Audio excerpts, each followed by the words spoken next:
Should you buy the Samsung Galaxy Chromebook Go?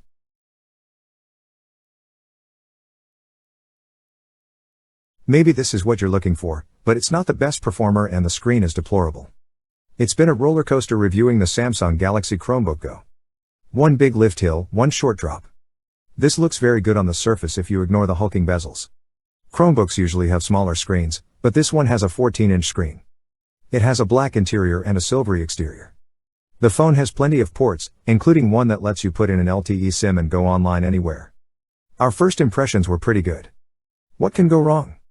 Getting to that point of inertia and rolling over the top of the hill reveals the true drama of this ride. Although the screen is 14 inches, it's 1366 by 768 and poor in contrast, color, brightness, and even sharpness. It's too expensive for the Galaxy Chromebook Go. That's the truth.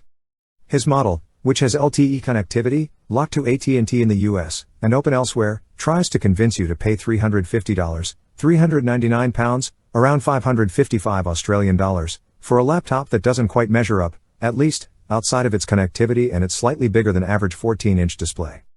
The US has a $250 version that omits the cellular connection. Even that, as we'll see later, might be asking a little bit too much, but it's closer to where this should be. The non-LTE version is priced at 480 Australian dollars, and the LTE version is priced at 555 Australian dollars, but these appear to be US imports, so be careful. It's too pricey. Low-end Chromebooks are supposed to be affordable. See the Asus C233, often on sale for half this price, and the Galaxy Chromebook Go just creeps up over it. Given that you'll need a SIM card and a data plan to make it work, and that most cellular providers let you use mobile hotspots for limited periods, you're probably better off with the phone you already have, which may even have 5G. This one doesn't. It's also a little more expensive than the pretty dire ARM-based Samsung Galaxy Book Go, which is also LTE capable and shares most of its design cues. Samsung is up against itself, so maybe it's in a race to the bottom. Even without keyboard backlighting, the glow from the screen is enough to pick out the white legend on the keys in the dark. It's a good typing experience, but the deck is a bit flexible. So, it's a tentative win based on taste, but we do have a few design gripes. There's a thick top edge housing the webcam, substantial sides, and an enormous chin. While the keyboard is wide, Samsung seems to have run out of space 90% of the way through laying it out, so they wrapped a squishy return key right above a small backspace key, and rubbed salt in the wound by pairing it with a power key. That's the Chromebook formula, but it's still an annoyance. A lot of Chromebooks look like this. They're gray, they're sharp and straight, and they're thin but conceal a bulky underside. There's the usual laptop tricks, and they work enough. This won't look bad sliding out of your bag despite the garish Chromebook logo. It has a pair of down-firing speakers underneath, but no ventilation, because it's passively cooled.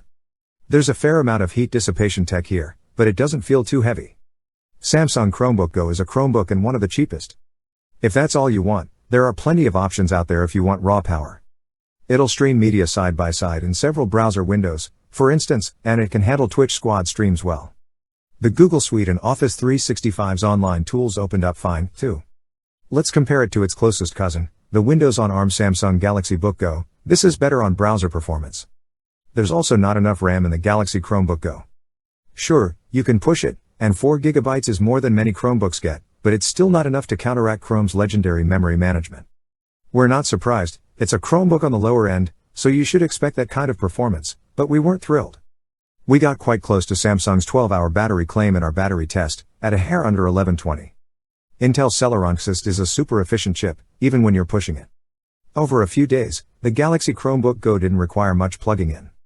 A big reason this Chromebook has earned the score it has is because you can take it wherever you're comfortable and convenient, whether you're working, studying, or just browsing.